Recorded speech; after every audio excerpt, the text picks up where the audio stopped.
ದಬಸ್ಪೇಟೆ ಕಡೆ ಹೊರಟೆ. ದಬಸ್ಪೇಟೆ ಕಡೆ ಹೊರಟಿದ್ದೀವಿ. ಅಡಿಕೆ ತೋಟದಲ್ಲಿ ಹೋಗಿ ಪಾಪ ದೇವಸ್ಥಾನಕ್ಕೆ ಮತ್ತು ಇದು ಮನೆಗೂ ನೀರಿರುವಂಥ ಅವ್ರ ತೋಟದಲ್ಲೇ ಮನೆ ಇರೋದು. ತುಂಬ ಸೆಂಟ್ರಲ್ ಹೋಗ್ಬೇಕು, ಆ ಕಡೆ ತೋಟ ಜಾಗ ನೋಡಿ. ಆ ಕಡೆ ಕೆಳಗಡೆ ಹೋದ್ರೆ ಅವ್ರಿಗೂ ಮುನೇಶ್ವರನ ದೇವಸ್ಥಾನ. ಶುಕ್ರವಾರ ಬಂದು ನಾವು ಹೋಗಿರೋದು ಸೋಮವಾರ. ಶುಕ್ರವಾರ ಬಂದು ಪ್ರತಿಷ್ಠಾಪನೆ ಇದೆ ಅಂತೆ ದೇವ್ರಿಗೆ.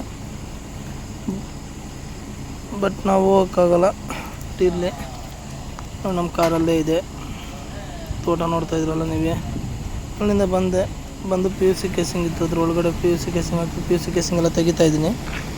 ಪಿ ಯು ಸಿ ಕೇಸಿಂಗ್ ಎಲ್ಲ ತೆಗೆದಿದ್ದಾದ್ಮೇಲೆ ಮತ್ತೆ ಅಲ್ಲಿ ನೋಡಿದ್ರೆ ಕೇಸಿಂಗ್ ಎಲ್ಲ ಸ್ವಲ್ಪ ಎಲ್ಲ ಹಾಳಾಗಿತ್ತು, ಎಲ್ಲ ತೂತು ಬಿದ್ದು ಎಲ್ಲ ಕಿಲಿಬಿಡ್ದು ತುಂಬ ವೇಸ್ಟ್ ಆಗಿತ್ತು. ಅವ್ರ ಪಾರ್ಟಿ ಇವರೇ ಹೋಗಿ ಮತ್ತೆ ಎಲ್ಲ ಕೇಸಿಂಗ್ ಅದು ಬಂದಿದ್ದಾದ್ಮೇಲೆ ಮತ್ತೆ ಹಂಗೆ ಕಬ್ಬು ಕೇಸಿಂಗ್ ತೆಗಿಯೋಣ ಅಂದ್ಬಿಟ್ಟು ನಮ್ಮ ಟೂಲ್ಸ್ ಇದೆಯಲ್ಲ, ಟೂಲ್ಸ್ ನಮ್ಮ ಹುಡುಗ ತೊಗೊಂಬರ್ತಾ ಇದ್ದಾನೆ ನೋಡಿ. ಅದೇ ಟೂಲ್ಸ್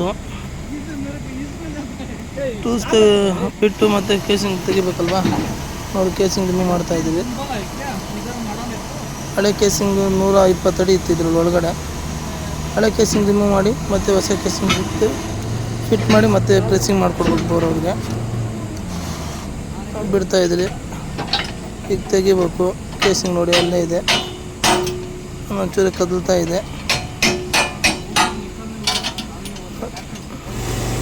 ಬಂತು ಕೇಸಿಂಗ್ ಎಲ್ಲ ಬಂತು. SLM ಬೋರ್ವೆಲ್ಸ್ ಕಡೆಯಿಂದ ವೀಡಿಯೋಸ್ ಯಾವುದೇ ಹಾಕಿರಲಿ, ಯೂಟ್ಯೂಬ್ ಆಗಲಿ ಇನ್ಸ್ಟಾಗ್ರಾಮಲ್ಲಾಗಲಿ ವೀಡಿಯೋಸ್ ಆದಷ್ಟು ಸ್ವಲ್ಪ ವೀಡಿಯೋ ನೋಡಿರಿ. ಅದು ಏನೋ ಕೆಲಸ ಮಾಡಿದ್ರಿ, ಏನು ವರ್ಕ್ ಮಾಡಿದೆ ಅಂತ ಗೊತ್ತಾಗುತ್ತೆ ನೋಡಿ. ಕೇಸಿಂಗ್ ಎಲ್ಲ ಬಂತು, ರಿಮೂವ್ ಮಾಡ್ತಾಯಿದ್ರಿ ಹಳೆ ಕೇಸಿಂಗ್ ಎಲ್ಲ. ಬಟ್ ಆದಷ್ಟು ರೈತರಿಗೆ ಅನುಕೂಲ ಆಗುತ್ತೆ, ಆದಷ್ಟು ಶೇರ್ ಮಾಡಿ. ರೈತರಿಗೆ ಕೆಲವು ಗೊತ್ತಿರುತ್ತೆ, ಕೆಲವು ಗೊತ್ತಿರಲ್ಲ, ಕೆಲವು ಕಡೆ ಗೊತ್ತಿಲ್ಲ. ನಮ್ಮ ಚಿಕ್ಕಬಳ್ಳಾಪುರ ಸುತ್ತಮುತ್ತ ಆಲ್ಮೋಸ್ಟ್ ಅಲ್ಲಿ ಗೊತ್ತಿದೆ, ಕೆಲವು ತುಂಬ ದೂರದವ್ರಿಗೆ ಗೊತ್ತಿರಲ್ಲ. ಆದಷ್ಟು ಶೇರ್ ಮಾಡಿ, ರೈತರಿಗೆ ಅನುಕೂಲ ಆಗುತ್ತೆ ಅಂತ ನಿಮ್ಮಲ್ಲಿ ವಿನಂತಿ ಮಾಡ್ಕೊತೀನಿ. SLM ಬೋರ್ವೆಲ್ಸ್ ಕಡೆಯಿಂದ ಧನ್ಯವಾದಗಳು.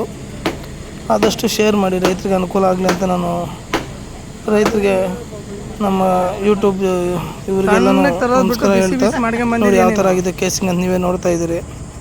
ಅದು ಯಾವುದೇ ಥರ ಇರಲಿ ಆದಷ್ಟು ಟ್ರೈ ಮಾಡ್ತೀರಿ ನೋಡಿ. ಹಂಗೆ ಪಾರ್ಟಿ ಜ್ಯೂಸ್ ತಂದಿದ್ದ ನೋಡಿ, ಅವ್ನು ಲೈಕ್ ಮಾಡ್ತಾನೆ. ಅವ್ನು ತುಂಬ ಇಷ್ಟ ಆಯಿತು ವರ್ಕ್ ನೋಡಿ. 2-3 ಬಂದು ಅದು ಆಗಲ್ಲ ಅಂತ ಹೋಗಿದ್ರಂತೆ, ಜೀಪ್ನವರು ಟ್ರ್ಯಾಕ್ಟರ್ನವರು. ಬಟ್ ನಾವು ಬಂದು ನೋಡ್ತಾ ಚೆಕ್ ಮಾಡಿ ರಿಮೂವ್ ಮಾಡೋಣ ಅಂತ ಇದು ಮಾಡ್ತಾಯಿದ್ರಿ. ಏನು ಮಾಡೋಕ್ಕಾಗಲ್ಲ, ಎಲ್ಲರೂ ಒಂದೇ ಥರ ಇರೋಲ್ಲ. ಆದಷ್ಟು ರೈತರಿಗೆ ಅನುಕೂಲ ಆಗಂಗೆ ಕೆಲಸ ಮಾಡ್ತೀವಿ, ಸಮಸ್ಯೆ ಏನಿಲ್ಲ. ಬಟ್ ಎಲ್ಲೋದ್ರೂ ಇವತ್ತಿಗೂ ಏನು ತೊಂದರೆ ಆಗಿಲ್ಲ. ಆದಷ್ಟು ಟ್ರೈ ಮಾಡ್ತೀರಿ, ಆದಷ್ಟು ವರ್ಕ್ ನೀಟಾಗಿ ಆಗಂಗೆ ಮಾಡಿಕೊಡ್ತೀರಿ ರೈತರಿಗೆ. ಯಾಕಂದರೆ ಅವರು ತುಂಬ ಕಷ್ಟ ಬಿದ್ದಿರ್ತಾರೆ, ನೀರಿಗೆ ಎಷ್ಟು ಅಂದರೆ ತುಂಬ ಬಾಧೆ ಇದೆ ನೀರಿಗೂ. ಹಾಗಾಗಿ ಆದಷ್ಟು ರೈತರಿಗೆ ಅನುಕೂಲ ಆಗಂಗೆ ನಾವು ಕೆಲಸ ಮಾಡ್ತೀವಿ. ನಮ್ಮ ವೀಡಿಯೋ ಆದಷ್ಟು SLM ಬೋರ್ವೆಲ್ಸ್ ಕಡೆಯಿಂದ ಯಾವುದೇ ವೀಡಿಯೋ ಬಂದರೂ ಆದಷ್ಟು ಫುಲ್ ವೀಡಿಯೋ ನೋಡಿ, ಅದು ಏನು ವರ್ಕ್ ಮಾಡಿದೆ ಅಂತ ನಿಮಗೂ ಗೊತ್ತಾಗುತ್ತೆ, ರೈತರಿಗೂ ಅನುಕೂಲ ಆಗುತ್ತೆ. ಆದಷ್ಟು ಶೇರ್ ಮಾಡಿ, ರೈತರಿಗೆ ಒಳ್ಳೆಯದಾಗಲಿ.